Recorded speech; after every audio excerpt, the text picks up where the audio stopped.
마가복음 9장 30절부터 교독하도록 하겠습니다. 그곳을 떠나 갈릴리 가운데로 지날새 예수께서 아무에게도 알리고자 아니하시니 이는 제자들을 가르치시며 또 인자가 사람들의 손에 넘겨져 죽임을 당하고 죽은 지 3일 만에 살아나리라 하는 것을 말씀하셨기 때문이더라. 그러나 제자들은 이 말씀을 깨닫지 못하고 묻기도 두려워하더라. 가버나움에 이르러 집에 계실새 제자들에게 물으시되 너희가 길에서 서로 토론한 것이 무엇이냐 하시되 그들이 잠잠하니 이는 길에서 서로 누가 크냐 하고 쟁론하였습니다. 예수께서 앉으사 12 제자를 불러서 이르시되 누구든지 첫째가 되고자 하면 무사람의 끝이 되며 무사람을 섬기는 자가 되어야 하리라 하시고 어린아이 하나를 데려다가 그들 가운데 세우시고 안으시며 제자들에게 이르시되 누구든지 내 이름으로 이런 어린아이 하나를 영접하면 곧 나를 영접함이요 누구든지 나를 영접하면 나를 영접함이 아니요 나를 보내신 이를 영접함이니라. 요한이 예수께 여짜오되 선생님 우리를 따르지 않는 어떤 자가 주의 이름으로 귀신을 내쫓는 것을 우리가 보고 우리를 따르지 아니함으로 금하였나이다. 예수께서 이르시되 금하지 말라. 내 이름을 의탁하여 능한 일을 행하고 즉시로 나를 비방할 자가 없느니라. 우리를 반대하지 않는 자는 우리를 위하는 자니라. 누구든지 너희가 그리스도에게 속한 자라 하여 물 한 그릇이라도 주면 내가 진실로 너에게 이르노니 그가 결코 상을 잃지 않으리라. 아멘. 주님께서 예루살렘을 향하여 올라가시는 길에 갈릴리 한 가운데로 지나가셨다. 그런 말씀이 30절에 나옵니다. 이제 30절을 보면 이제 갈릴리를 지나서 예수님께서 드디어 예루살렘에 올라가는 죽음의 행진이라고 얘기할까요? 십자가의 길이라고 얘기할까요? 그 길을 이제 걸어가시는 과정이 바로 여기에 나와 있습니다. 그런데 그 과정 속에 오늘 주님께서 그들을 가르치셨습니다. 내가 죽는다. 그리고 누구누구의 손에 내가 죽을 것이다. 그렇지만 제자들이 오늘 한 반응이 상당히 흥미롭습니다. 거기에 보면 32절에 그러나 제자들은 이 말씀을 깨닫지 못하고 묻기도 두려워하더라. 두 가지가 반응이었습니다. 첫째는 깨닫지 못했다. 두 번째는 묻기를 두려워했다. 이것은 베드로가 마가에게 전해준 내용이기 때문에 베드로의 심정 그대로를 그리고 베드로가 그 당시에 제자들의 반응 그대로를 전달해주는 메시지입니다. 우리가 그랬다. 무슨 말인가? 첫 번째는 무지함입니다. 두 번째는 안 물었습니다. 그리고 묻지도 않고 오히려 그럴 수 없다 라고 완강히 거부했습니다.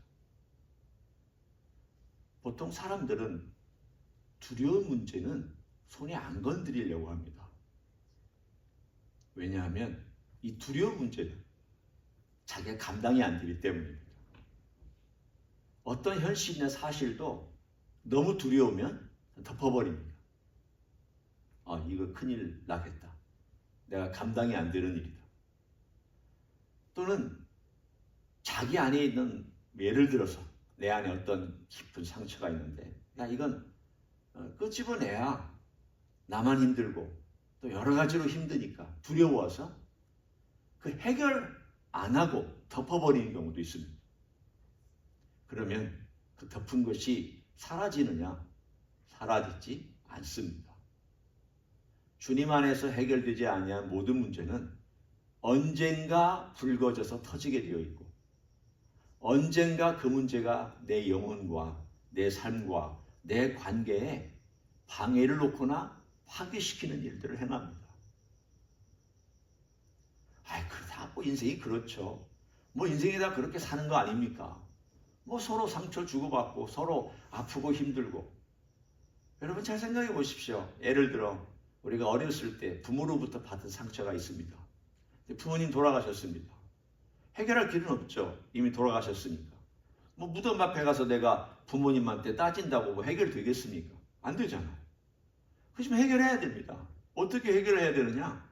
주님 앞에서 그 상황을 가지고 고백하고, 주님 제가 그때 상처 받았습니다. 힘들었습니다. 그것 때문에 제가 얼마나 괴로웠는지 모릅니다. 저는 잊고 지나갔는데 어느 날 문득문득 생각이 나고 그것 때문에 제 마음이 힘들었던 것들이 떠올랐습니다. 그러면 어떻게 해결해야 됩니까? 두렵고 그거 다시 끄집어내는 것은 흙탕물을 또 만드는 거니까 안 해야 되겠다. 그게 아니라 두려운 일일수록, 그리고 해결 안 된 일일수록 주님 앞에 그 두려운 문제를 가지고 끄집어내야죠. 직면해야죠. 근데 제 아들은 알려고 하지 않았습니다. 이건 큰 문제야. 이건 두려운 문제야. 아니, 메시아가 죽는다는 게 이게 말이나 되는 일이야. 이런 완강함 때문에 그들은 알려고 하지를 않았다라고 나와 있습니다. 뿐만 아니라 그들은 무지합니다. 이런 무지의 많은 것들을 보면, 오늘 여기 보면 첫 번째가 무지인데, 깨닫지 못했다라는 이 무지인데, 이 무지라고 하는 것도 게으름입니다. 이 게으름이 사람을 정말 무지하게 만듭니다. 예를 들어 우리가 하나님의 영적인 진리를 알게 해달라고 기도를 많이 하지만 게으르잖아요. 여러분이 게으르다는 게 아니고 우리 모두에 대한 일반적인 상황을 얘기하는 것입니다. 앉아서 목사가 성경을 알고 있다고 설교 준비할 때 가만히 앉아서 묵상하고 생각하고 자기 돌아보고 먼저 제가 씹어먹고 보고 이거 나에 대한 건가 생각하고 적용한 다음에 말씀을 전하지 않고 이게 무슨 뜻인가 아니까 전한다. 게으른 거죠. 대단히 게으른 것입니다. 지금 저의 예를 들어서 얘기하는 게 일반적으로 우리 신앙인들에게도 있다는 뜻입니다. 우리가 가만히 앉아서 하나님 말씀 묵상 안 합니다. 가만히 앉아서 우리 주님 앞에 기도 잘 안 합니다.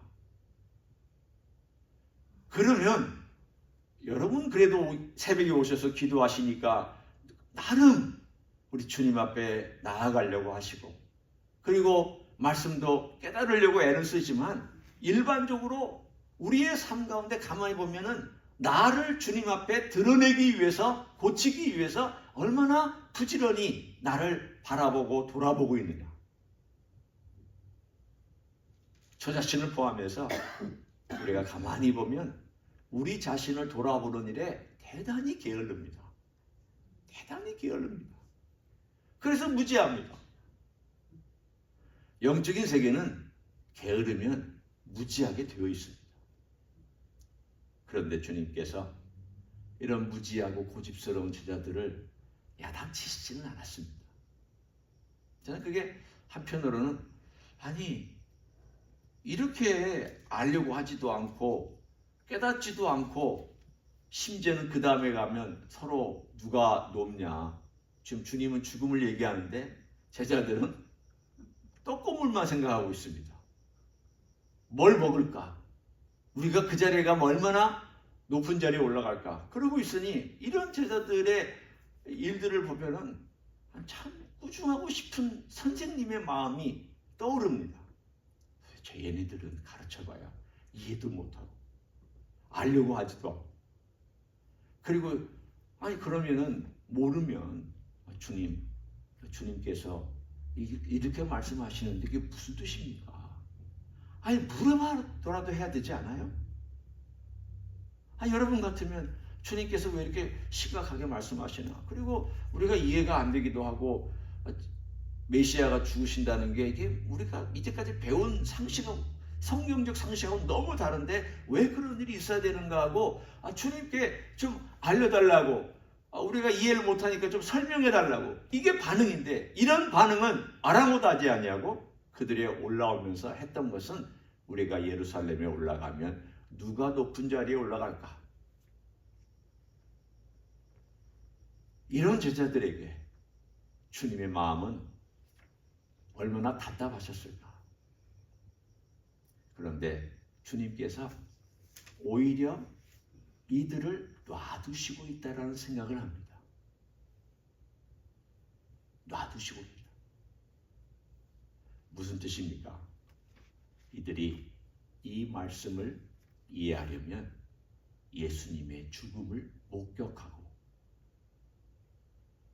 예수님의 십자가에서의 죽으심과 부활을 경험하고 난 다음에야 이게 그 뜻이구나. 이게 그런 메시지였구나. 그 다음에 주신 메시지도 똑같습니다. 그들이 서로 쟁론했습니다. 그 쟁론한 사람들은 베드로, 요한, 야고보 포함해서 나머지 9명이 쟁론했습니다. 아마 그 중에 제일 열띠게 목소리 높였던 사람은 베드로였을 것입니다. 우리가 안 봐도 뻔한 이야기죠. 왜냐하면 첫째는 목소리가 크고, 둘째는 성질이 급하고, 셋째는 항상 예수님 가까이 있었고, 넷째는 변화산상에 올라가는 가장 그 귀한 자리에서도 예수님과하고 대화했고, 여러 가지 면으로 볼 때 제일 열띠게 토론하고 제일 앞장서서 내가 제일이다라고 얘기했던 사람이 아마도 베드로였을 겁니다. 근데 주님께서 그거에 대해서 뭐라고 야단하시지 않고 오히려 어린아이 하나를 데려다가 안으시고, 오늘 거기 보면은 아주 참 주님께서 귀하게 말씀하시는 것을 우리에게 보여주고 있습니다. 어린아이 하나를 데려다가 그들 가운데 세우시고 그 다음에 안으시고, 참 우리 주님의 행동을 여러분이 한번 상상해 보십시오. 길을 가다가 이 쟁론이 있으니까 서서 쟁론했겠죠. 그리고 가르치셨겠죠. 그 어린아이 하나가 그 주변에 있으니까 그 어린아이 하나를 12사람 앞에 세웠습니다. 그러니까 제자들은 지금 예수님 뭐 하시나 궁금해가지고 이게 지금 무슨 뜻인가 자기들끼리 이렇게 서로 얼굴을 봤을 것입니다. 그때 주님께서 그 어린아이를 안으시고 껴안으시고 그리고 말씀하신 거예요. 누구든지 내 이름으로 이런 어린아이 하나를 영접하면 곧 나를 영접하며. 여러분, 왜 이 어린아이 하나를 영접한다는 말씀을 하셨습니까? 섬기는 거하고 이게 무슨 상관이 있습니까? 오늘날의 개념으로 어린아이를 생각하시면 안 됩니다. 오늘날에는 어린아이 인권이 굉장히 발달해 있죠. 미국은 더군다나 어린아이 인권이 많이 발달해 있습니다. 한국도 그런 추세를 따라갑니다. 옛날엔 우리 초등학교, 중학교, 그다음 고등학교 맞고 자랐잖아요. 벌 받고 자랐잖아. 요즘 함부로 그렇게 못합니다. 옛날에는요, 어린아이는 무시당하고 멸시당하고 인권이 없습니다.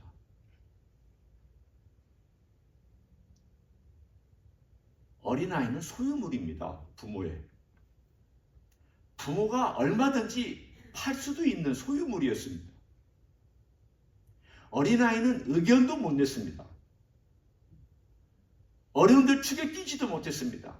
만 12살 때면 겨우 어른으로서의 입문에 들어가는, 그러나 그것은 어린 아이가 아닙니다. 이제 어린 아이란 12살 이하의 아이를 말합니다. 이 아이는 권한도 없고 주장할 힘도 없고 해서도 안 되고 했다가는 야단 맞고 이런 무시당하고 멸시당하는 어린아이 하나. 그래서 제자들은 어린아이 데려오는 부모들 보고 야단쳤잖아요. 왜 데려왔냐고. 어른들이 있는데 감히 이런 어린아이를 데리고 왔다고 뭐라고 했잖아요. 축복해달라고 부모가 데려왔는데 자기 자식이니까 데려왔겠죠. 그렇지만 어른들의 입장에 보면 굉장히 기분 나쁜 일이었고 그 시대의 생각을 그대로 반영해주는 이야기였습니다. 요즘 시대의 어린아이도 귀하죠. 이뻐하죠. 그러니까 아니 뭐 어린아이 하나를 영접한다는 게 뭐 이렇게 대단한가 라고 생각하시겠지만 그 시대에 어른이 어린아이 하나를 데리고 안아주고 그리고 축복해주고 그리고 어른들의 모임에 껴주고 그 앞에 세워주고 하는 일은 굉장히 큰 사건이었습니다. 이 말은 뭘 말씀합니까? 너희들이 이런 어린아이 같다. 그런데 내가 이런 어린아이 같은 너희들을 위해서 섬긴다.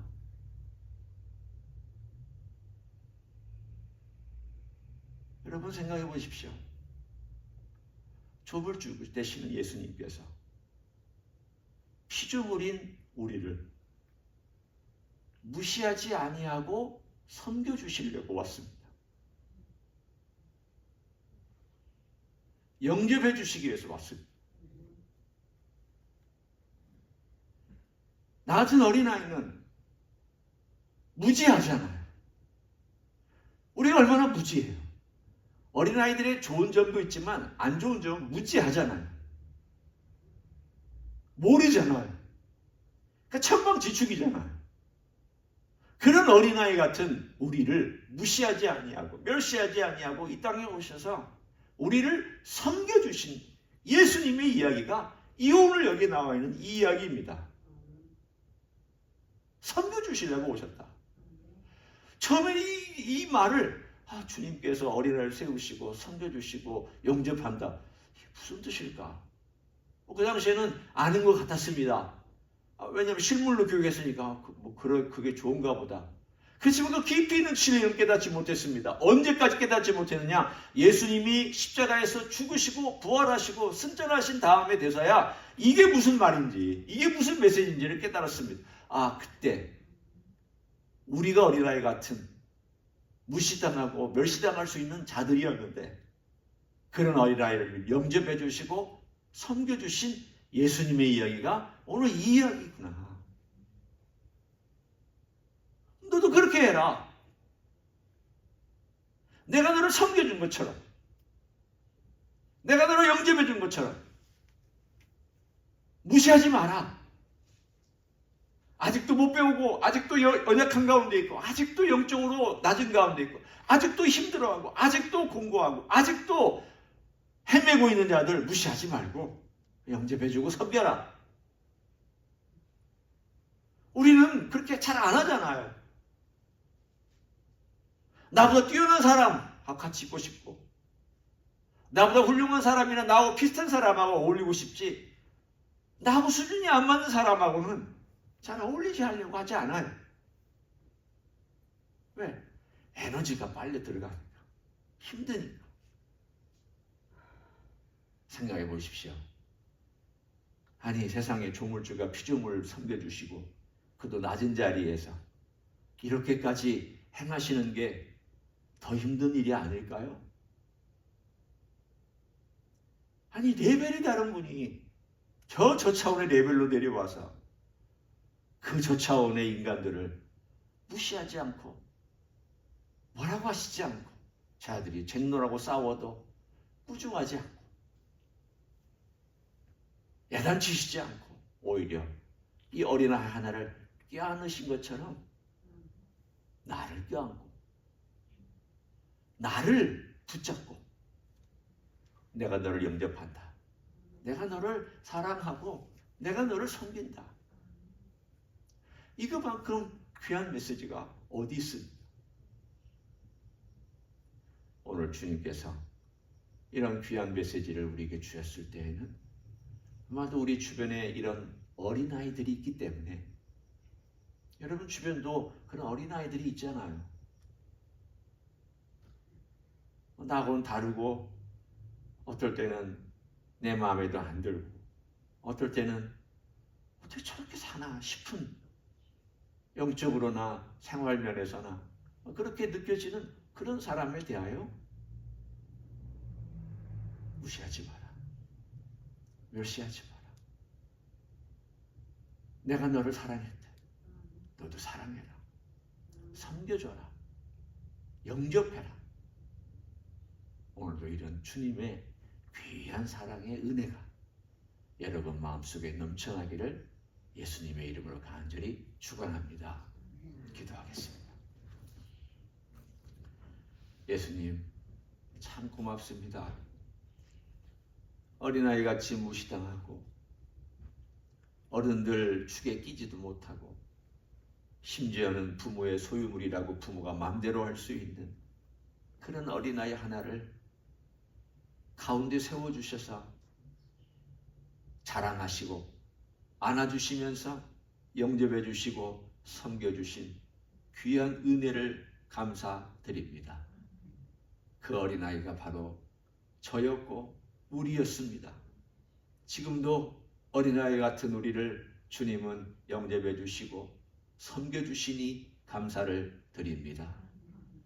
우리도 그러한 주님의 사랑으로 어린아이같이 내 주변에 있는 내 신앙의 동역자, 내 신앙의 형제, 내 신앙의 자매를 영접하고 섬길 수 있는 삶을 살아갈 수 있도록 축복하여 주시옵소서.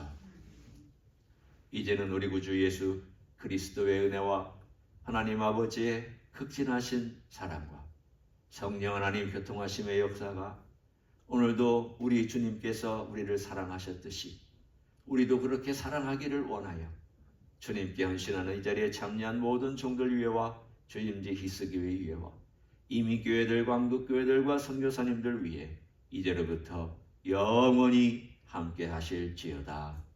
아멘.